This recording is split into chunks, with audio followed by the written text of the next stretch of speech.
Welcome to the Rock Solid Families podcast. I am Linda Hutchinson here with my husband, Merrill. How are you, babe? I'm doing well. Yeah. Looking forward to our topic today. Yeah, Sure. We got lots to talk about. Yes.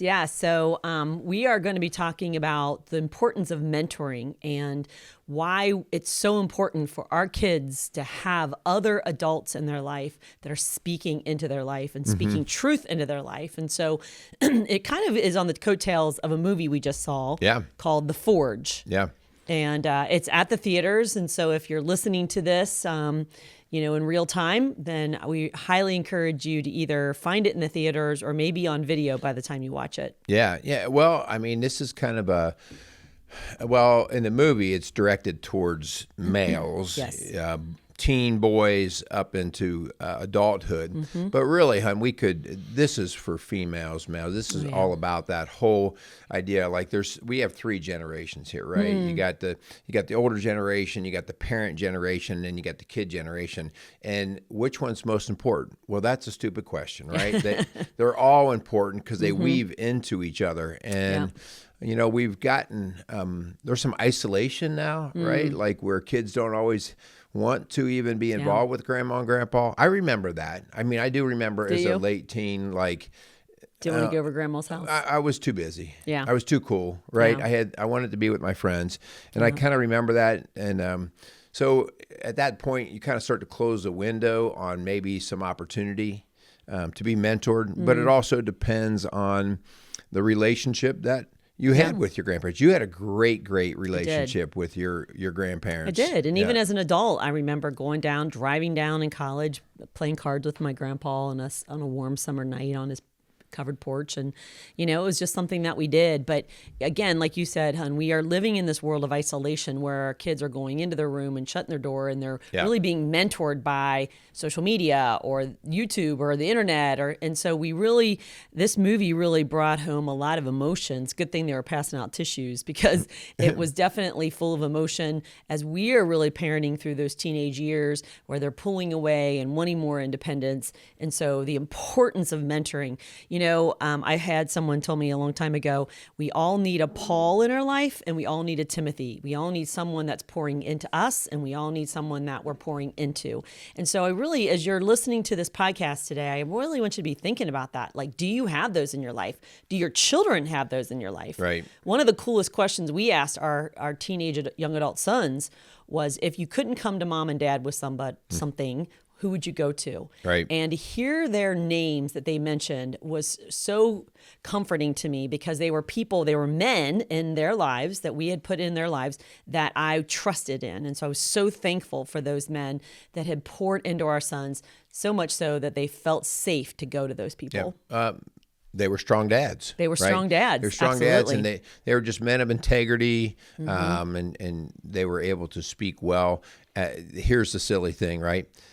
They probably said 99% of what we were saying. Just like, the coach can say something to their athlete that mom or dad were saying for years, but it clicks with them, right? So, and I think at that point, it's not about the pride of whether you got the message across to your kid. It's about, did we get a message across to our kids so that they can be more prepared to move on? Remember, it says it takes a village to raise a child. So, all right, let's thank our sponsors, Yes. and then we'll get into a little bit more of this. We want to thank Maxwell Construction, Casey's Outdoor Solutions, and the Hoosier Ice House for sponsoring the Rock Solid Families podcast.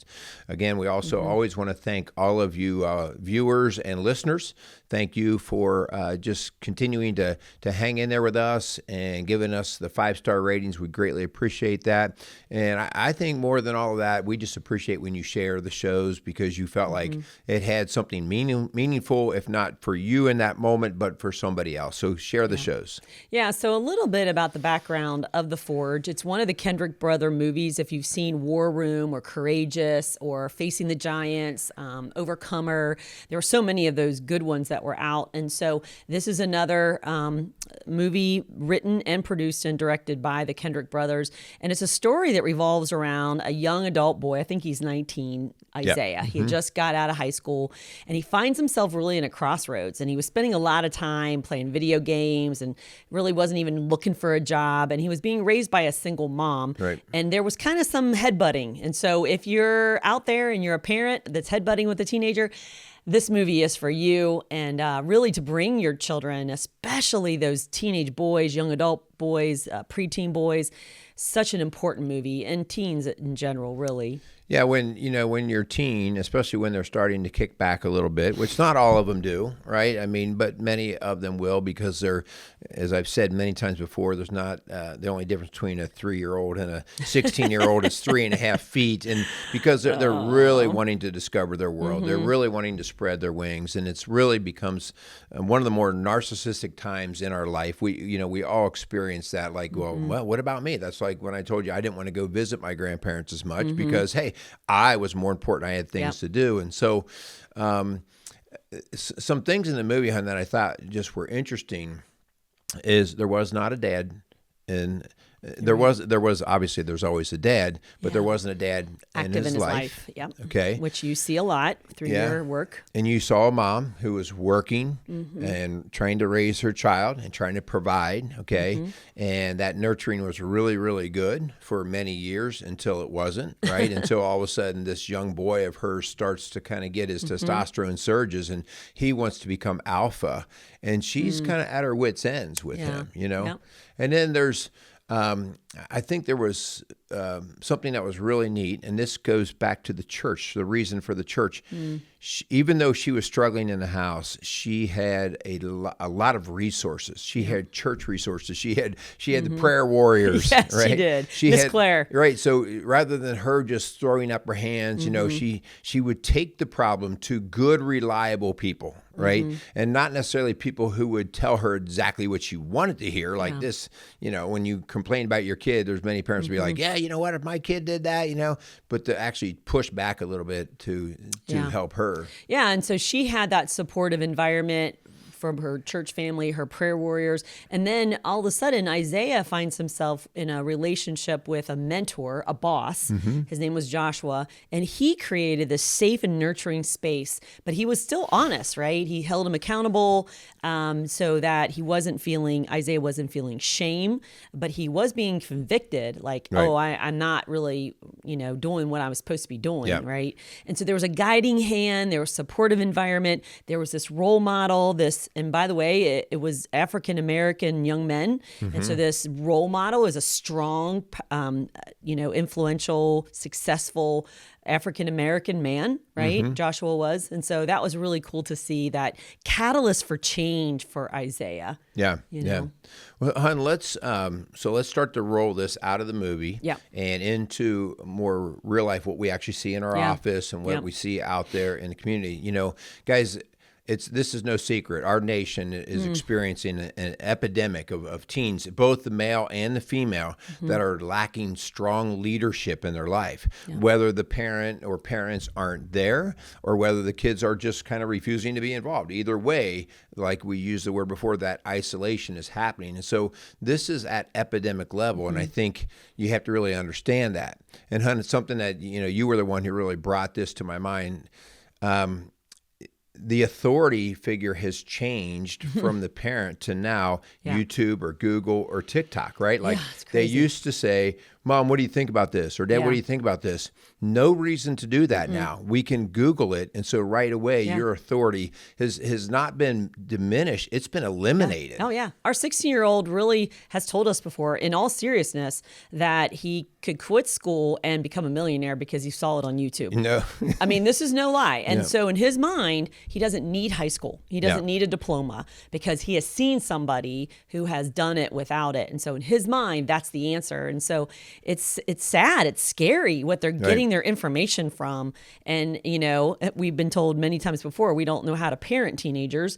And it's really funny. I'm like, well, where are you learning it from? Other 16-year-old boys. Like that's a great place to go, right? Yeah. And I think it's important too, don't get too caught up on blaming your teen. Yeah. I mean, we want to do that, right? But they kind of are where they are, and they're living in the environment and the world that they're in. And so it all makes sense to them. Yeah.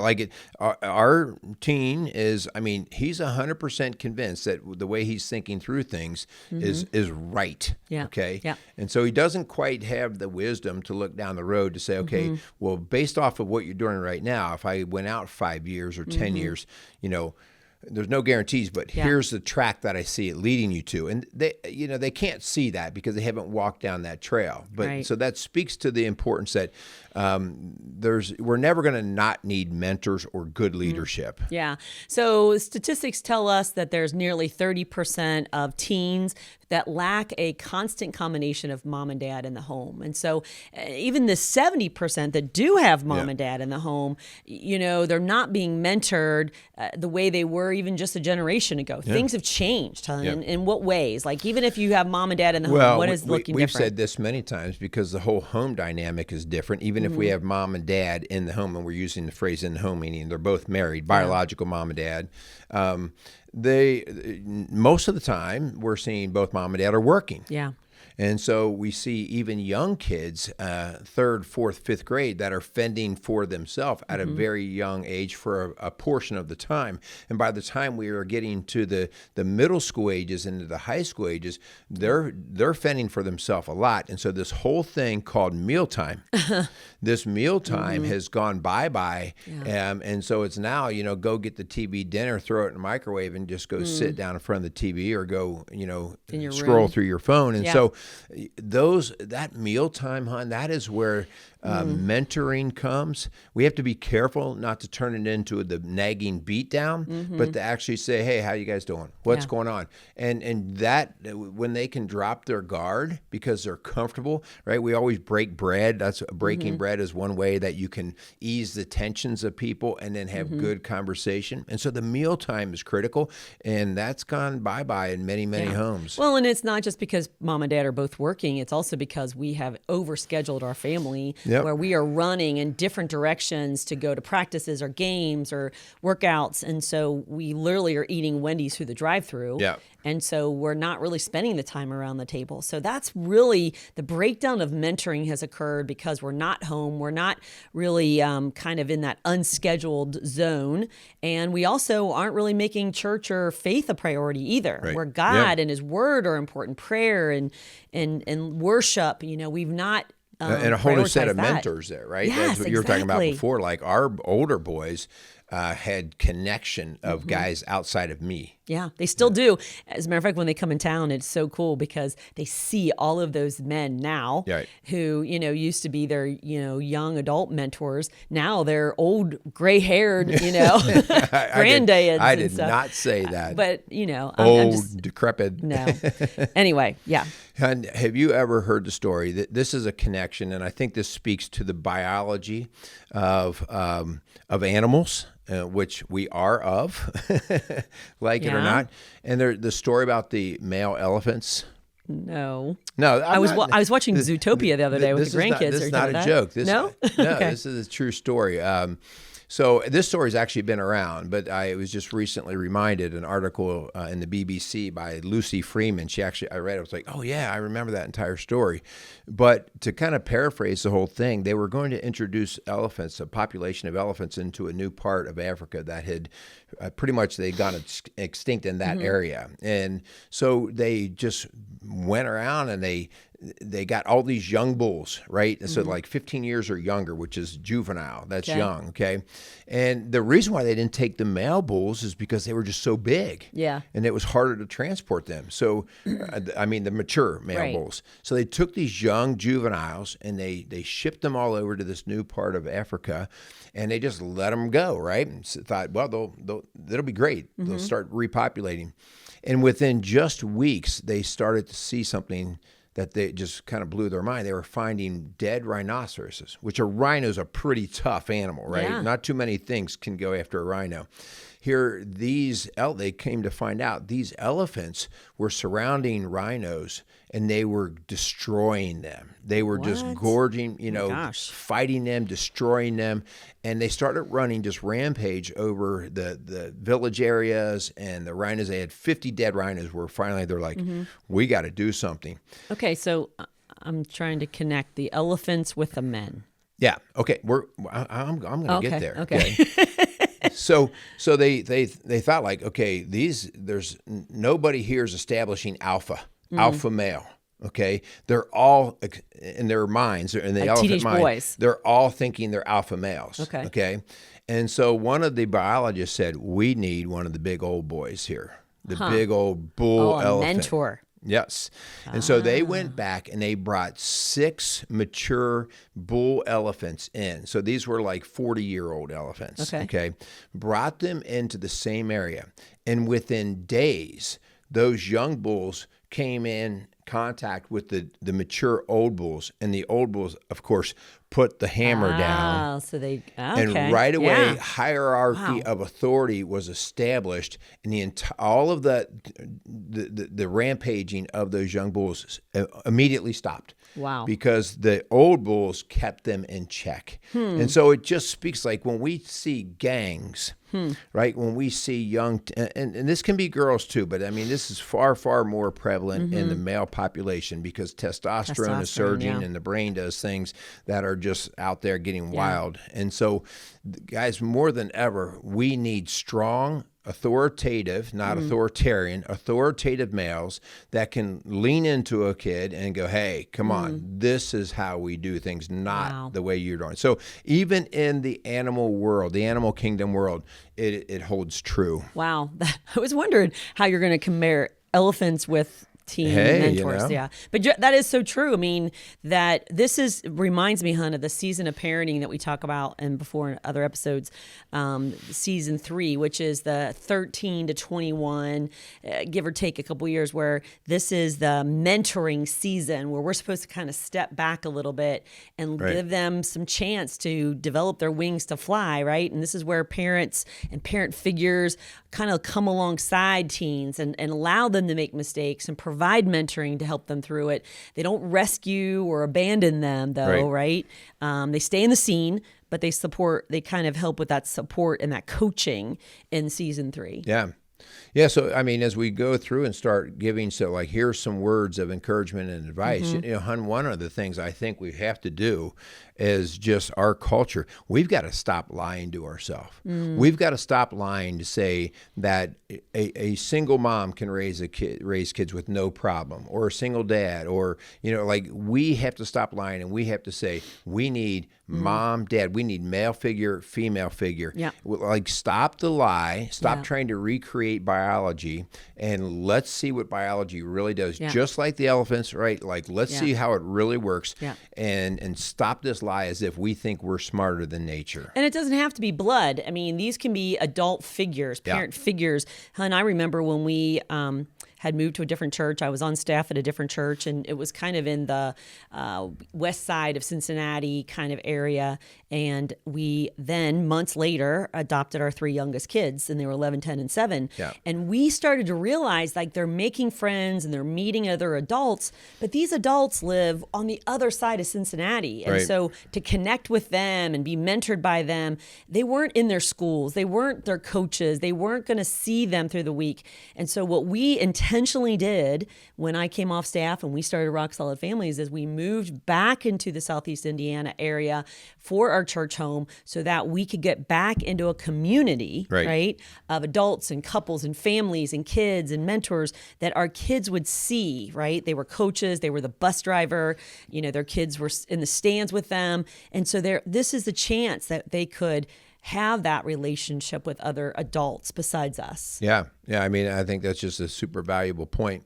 And I also think that as you are coming into challenging times with your teens, that you are not too old to be mentored yourself as a parent.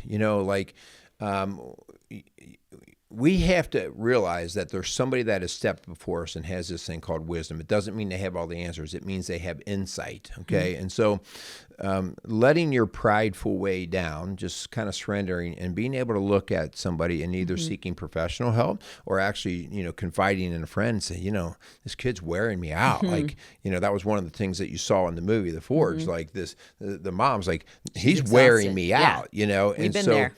speaking and grabbing some mentorship, no matter your age, so that you can do better, so that you can win, right? And ultimately your kid wins. So don't not only do I not want my kid isolated, but I want to avoid isolating myself as well. That's so true. And that's what I was talking about at the top of the show. Like, we all need a Paul. And if you're not familiar with Paul's role, like, he was a mentor to many, right, including Timothy. And so we all need a Paul in our lives that are one step ahead of us in our faith walk or in life.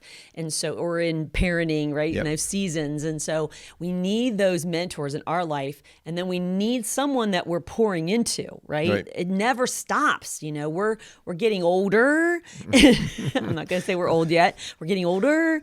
And so we still need those people, which is harder to find, but we still need them. Well, it goes back to the 3-generation thing, right? Yeah. Like, we want to have people in our lives on all the different generations so that we can pour into, and even close relationships, you know, not maybe like hundreds of them, but I got one or two people that are a little older than me that are really, you know, they pour into me. And then, of course, all the way down to the younger generation. So, hon, I also think that as we get older, and I'm not good at this because I assume that it will happen, but to actually become more intentional. So in the movie, what you saw is, and we're not going to steal all the thunder out of the movie, but because of a great tragedy in the movie, Joshua has to kind of figure things out. This is the father, right? This is the older gentleman. And he has to figure things out, and he becomes very intentional about pouring in. Like, he actually creates a group, and he has some specific ways and exercises to say, you know, we're going to meet weekly or bi-weekly, or we're going to have a dinner, or we're going to do an activity. So it's very intentional. So it's great to have passive friends. You say, hey, bro, how you doing? You know, but he was intentional. And I think we have to be more intentional too about having time together, doing activities together. I keep speaking to men because this is where this movie rings with me. Sitting around and just talking with teenage boys is just not going to work most of the time. It's hard. You have to do activities, right? Activities are important. And so our youth ministers know that you can get a group of girls to sit around, they'll chat all night. You know, they do all-nighters but boys want to go blow Shoot something basketball. up, beat somebody up. They want to play a game. They want to ski. They want to do something. Yeah. And that is super, super valuable because at some point in time you get tired in the activity and you can sit down and go, man, how you doing? You know, and that's where the exchange takes place. So being intentional as a mentor is important. Yeah. And so hopefully this has given you a snapshot of what we're trying to say here is that there is power in numbers. It does take a village to raise a child. We're all in this together. And so it's so important and it's so encouraging. You know, even there's one phrase that says we need a Paul, a Timothy, and then we need a Barnabas, who is kind of the encourager. So we need people around us who are not going to just be our gossip buddies. We don't need somebody to gossip with. We need somebody to pray with. We need somebody to encourage us, to kind of tell us what we need to hear, right? Not just what we want to hear. And so those are people who are speaking the truth in love. And we all need those people. And your kids need those people. And it's got to be other people besides you. Right. And that's what we have found. We're trying to encourage for our younger kiddos as well. And so please do that now before a crisis occurs or your kids get too old where they don't want to have anything to do with you or anybody else that you're trying to put in their life. Let me put a disclaimer in here. Yeah. Because I see this in our work all the time as being coaches. It doesn't work well to call up rock solid families and say, hey, Merle, will you be my son's mentor? And in your brain it does, but your kid has no relationship with me, right? And so teenage boys are typically going to go in there and they're going to be very cold and they're going to be really wondering, what's this about? That's why being intentional early, developing those relationships, you don't want it to have to be a very sterile environment where you're going and he's sitting in a chair. You know, I mean, there's a time and a place, but that shouldn't be your go-to mentor for your teenage boys and girls. We see that, hon. You see girls that come in and they're kind of, you know, struggling, and mom and dad think they should come in. to talk to somebody. Yep. And it's like, man, if we just had healthy individuals in their life that had groomed them up, so to speak, in terms of a good quality careful with relationship. that word, grooming. Yeah, I got to be careful with that one. Yeah. But just a quality relationship that had been built over time, you get rid of the weird factor. And that's what I call it. Like all the time, I'm like, hey, mom and dad, I appreciate you want to bring your teen in here, but they're going to think I'm pretty weird and strange. And the last thing I want to do is tell their friends that they're seeing some guy in an office. So let's talk a little bit about what that could look like for me. And I want you to answer this question too. I had coaches, okay? 2 female coaches that I had early on, high school and college, who I would say were some of my greatest mentors. And they were in my life day after day, year after year, and they spoke truth into me. I remember so clearly my college coach sitting me in her office telling me that I had tenacity, and I had no idea what that word was. Let me go look that up. But I still remember that conversation because she was basically saying, I need you to step up and be the leader because our team needs that. And so, man, just who is it that I know a lot of students who are really into band or show choir, and so their teachers, their sponsors are huge. FCCLA, I know Mrs. Osmond at East Central High School is a huge mentor to so many young women and men who they have gone through her program. So you have to be intentional. Help your kids get into some kind of extracurricular, some kind of interest, hobby, that maybe there's somebody who does it a little better, right? Who's a little older, that can really cheer them on, encourage them, and mentor them in a way that it doesn't have to all be on you. Yeah. Or a boss. Yeah. For me, it was, my mom and dad were great. So I couldn't talk to my dad about a lot of things, like anything girls or dating, because he would just get kind of silly. Your mom, I talked to your mom more than I talked to my mom. My mom, she could lean into any of those subjects. But my dad was really about being a man, about standing up, about hard work, about that, just doing the discipline to yourself, and never whining type of thing, inappropriately whining, I should say, So that was really good. But really, I've talked before about, it was my swim coach was my standout mentor. And he called me out too. Like he called me out. I was, and this is not bragging at all. This was, he saw a leadership ability in me within that team dynamic.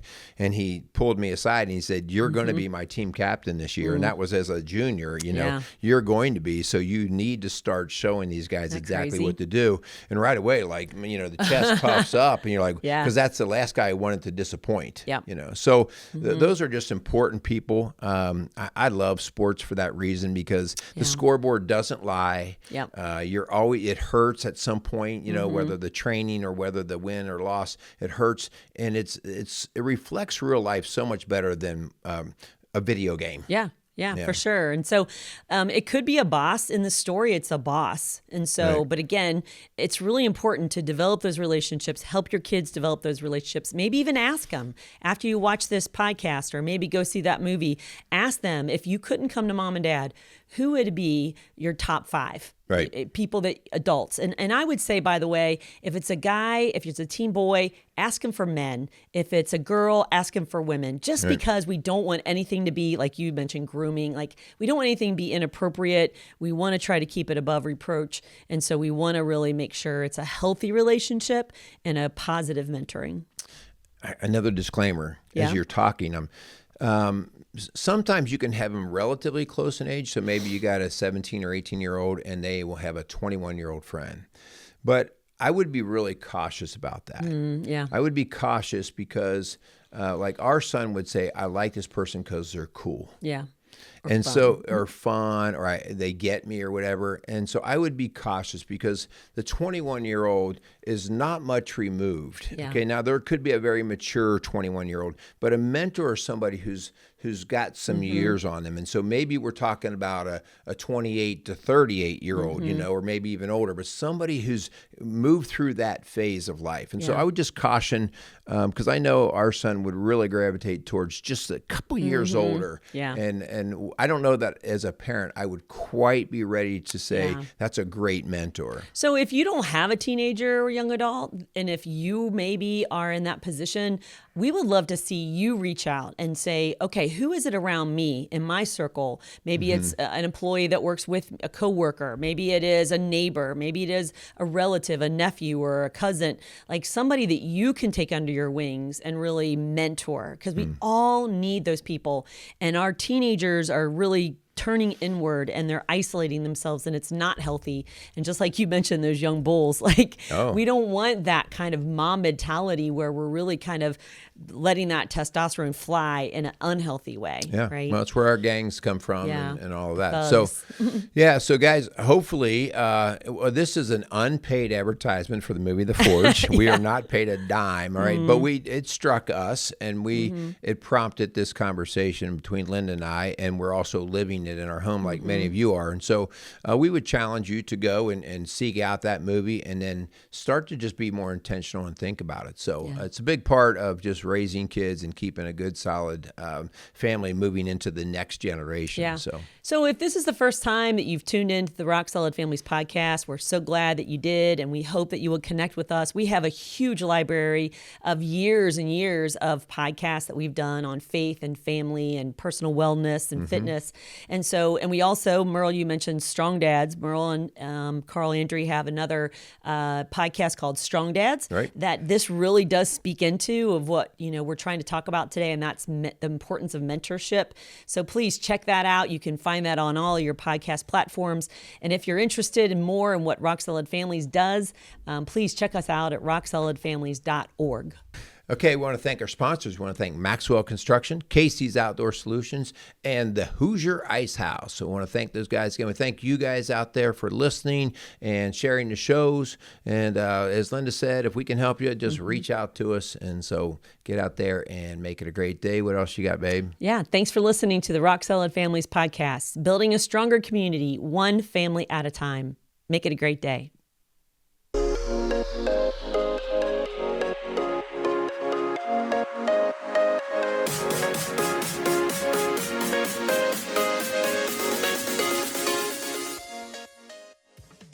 Rock Solid Families wants to thank Casey's Outdoor Solutions for sponsoring the Rock Solid Families podcast.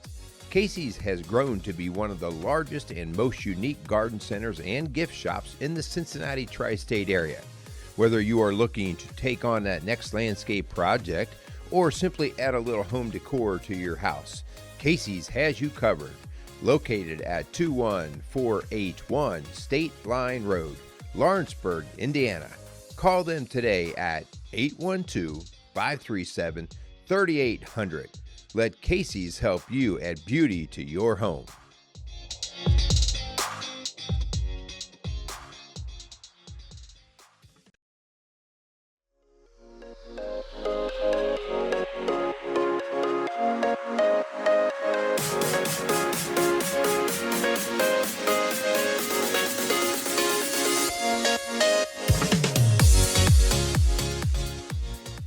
Rock Solid Families wants to thank Maxwell Construction for sponsoring the Rock Solid Families podcast.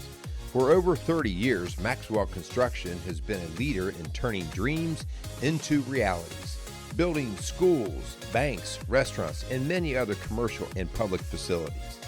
Maxwell Construction has made it their priority to not just build buildings, but to build into their community. So if you have any construction needs, call them at 812-537-2200.